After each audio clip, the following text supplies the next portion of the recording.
جو تم سے پہلے گزر چکے ہیں، یعنی تم اس طرح مصائب و آلام میں سے نہیں گزرے ہو، تم اس طرح آزمائش میں سے نہیں گزرے ہو، تم اس طرح امتحانات کے سلسلہ میں سے نہیں گزرے ہو کہ تمہیں اس امتحان میں ڈال کر یہ لوگوں کو دکھایا جائے کہ کس قدر تم اللہ سے محبت کرتے ہو، کہ اس محبت الہی میں تم وہ تکلیف اپنے وجود پر برداشت کر رہے ہو، اور جب تک تم ایسی کسی حالت سے گزر نہیں جاتے تو تم کیا خیال کرتے ہو کہ بغیر امتحان کے، بغیر آزمائش کے، بغیر ابتلاء کے تمہیں بلند و بالا مقام عطا کر دیا جائے، تمہیں جنتوں کی بلندی عطا کر دی جائے۔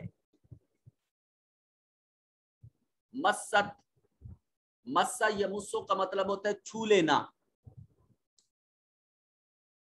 ہم ان کو البأسا، البأسا کہتے ہیں سختیوں کو، والضرا اور تکالیف، ان کو پہنچی جب سختیاں اور تکالیف، وزلزلوا، زلزلہ زلزلہ یزلزلو کا مطلب ہوتا ہے زلزلو، زلزلہ سے فعل ماضی مجہول ہے، زلزلہ، زلزلہ، زلزلو تیسرا صیغہ جمع مذکر غائب فعل ماضی مجہول، اور وہ متزلزل ہوئے اس وقت کب، جب ان کو تکالیف پہنچی، جب ان پر سختیاں پہنچی، ان کو متزلزل کیا گیا، حتیٰ یہاں تک، یہ دیکھیے یہاں مجہول ہے، مجہول میں کیا گیا آتا ہے اور معروف میں کرنا آتا ہے۔ اب اس فرق کو دیکھیے گا تو یہ لفظ عصمت پیغمبر اور عصمت صحابہ کرام رضوان اللہ تعالی علیہ اجمعین کا امین نظر آئے گا، حتیٰ یہاں تک انتہائی غایت کے لیے آتا ہے۔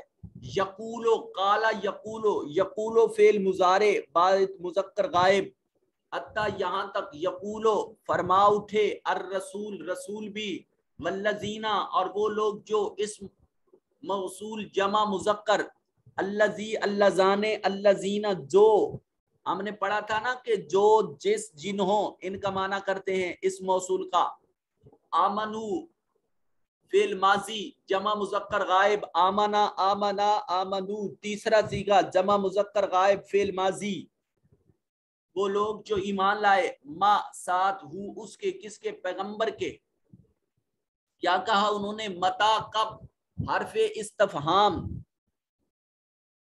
حل ما ماذا اے ایتن کم کیفا این متا ایان انا لما کائین، یہ حروف استفہام ہم پہلے پڑھ چکے ہیں۔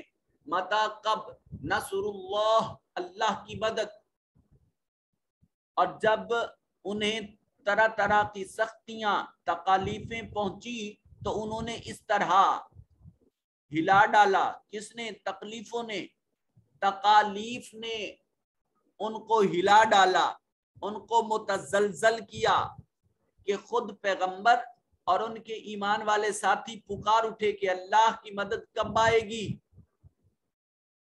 اللہ خبردار، انا بے شک، نصر اللہ اللہ کی مدد، مرکب اضافی ہے، اللہ کی مدد قریب، بہت قریب ہے۔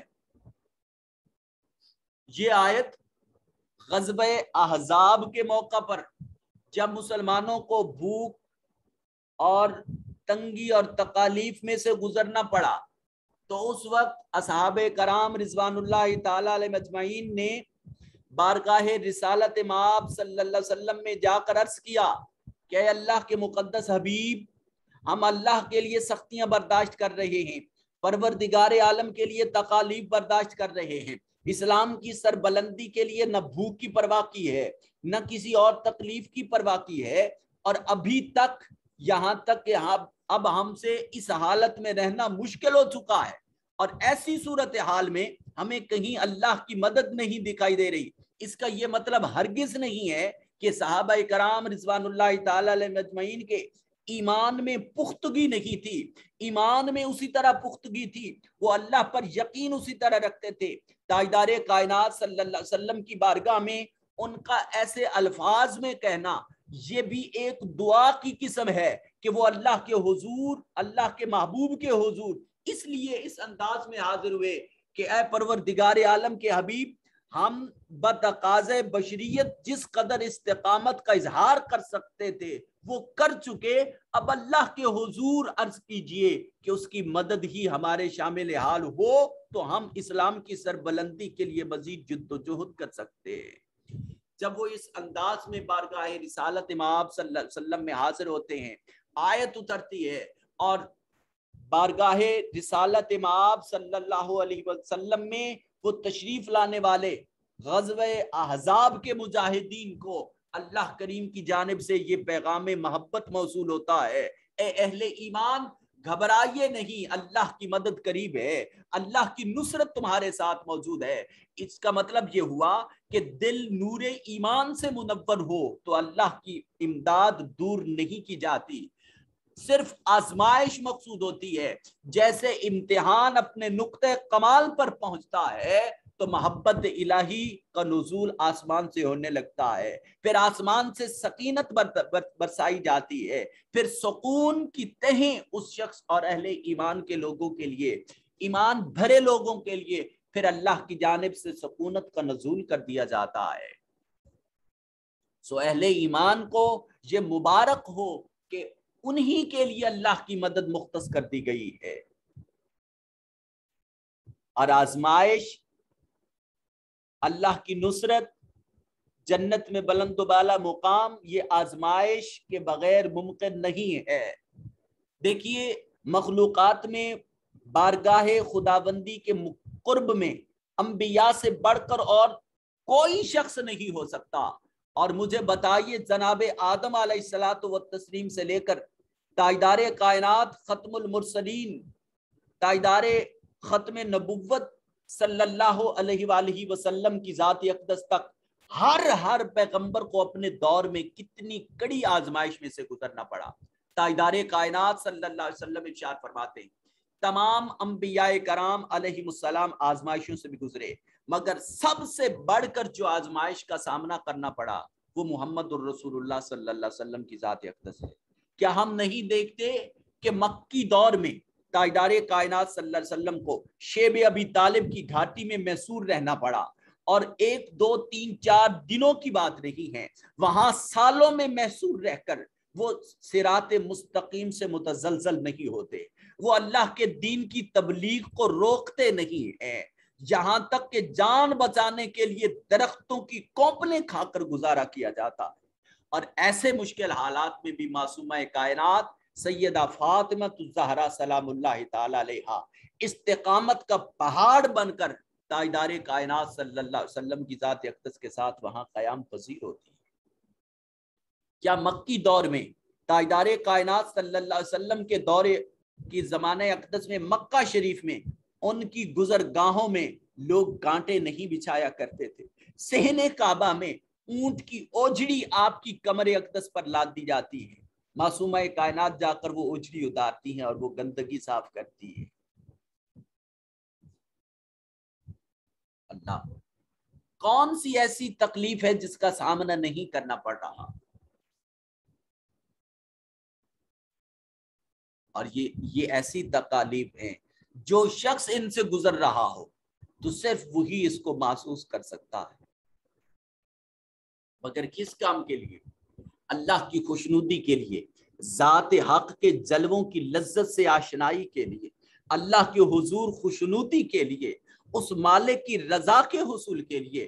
مومن کی جد و جہد فقط اللہ اور اس کے رسول کے لیے ہوتی ہے، وہ دنیا کو کبھی خاطر میں نہیں لاتا، وہ دیوانہ وار اپنے مالک کے جلووں میں گم رہنے کی کوشش اور جد و جہد کرتا ہے، اور پھر اللہ ایسے لوگوں کے لیے ارشاد فرماتا ہے الا خبردار، مت دیکھیے کہ یہ لوگ آزمائش میں ہیں، مت دیکھیے کہ یہ لوگ کسی مصیبت میں گرفتار ہیں، مت دیکھیے کہ ان پر ظلم ہو رہا ہے، ہاں ان نصر اللہ قریب، اللہ کی مدد، اللہ کی نصرت ان کے قریب ہے۔ ادھر انبیاء کرام علیہ السلام کو دیکھیے، یہاں مکی دور میں تاجدار کائنات کو حد درجہ ستایا جاتا ہے، جب ستانے کا نقطہ کمال پر پہنچ جاتا ہے، یہ ستایا جانا، ادھر سے فرشتہ نازل ہوتا ہے اور حکم ہوتا ہے، پیغام محبت موصول ہوتا ہے کہ اے مصطفیٰ، اب ان آزمائش پر، ان تکالیف پر، کوہ استقامت بننے پر اللہ کریم آپ کے مکھڑے کی دید کا مشتاق ہے، آپ معراج کے لیے عرش عظیم پر تشریف لائیے۔ اور پھر ایسی قربت خاص عطا کر دی گئی جس کی قربت کا تصور کائنات کا کوئی شخص نہیں کر سکتا۔ سیدنا ابراہیم خلیل اللہ علیہ تحیت و ثنا کی ذات اقدس کو دیکھیے، پوری قوم آپ کی مخالفت کر رہی ہے، چیخا جلا دی گئی ہے، بلند و بالا عمارت میں آگ بھڑکا دی گئی ہے، منجنیق میں بٹھا دیا گیا ہے، آزمائش کے لیے فرشتہ بھی نازل کر دیا گیا ہے۔ اے ابراہیم، اگر آج بھی کوئی حاجت ہو تو میرے سامنے رکھیے۔ فرمایا میرے لیے اللہ کافی ہے، جس کی تبلیغ کا، جس کی توحید کا میں پرچار کرتا رہا ہوں، جس کی وحدانیت کا ڈنکا بجاتا رہا ہوں، آج اس مالک کے مکھڑے کی دید کی خاطر مجھے کسی اور چیز کی ضرورت نہیں ہے۔ ماتھے پر شکن تک نہیں آتی، یہاں تک کہ اللہ رب ذوالجلال آگ کو حکم دیتا ہے کہ آگ تم اپنی صفت کو بدل لو، میرا محبوب اور میرا خلیل تیرے دامن میں جاگزیں ہونے والا۔ اور پھر دنیا نے دیکھا وہ آگ جو جلا کر ہر ایک کو بھسم کر دیتی ہے، آج اس آگ کو جرت نہیں کہ وہ خلیل علیہ الصلوۃ والتسلیم کو گزند پہنچا سکے۔ اس لیے ان نصر اللہ قریب، بے شک اللہ کی مدد قریب پہنچ چکی ہے۔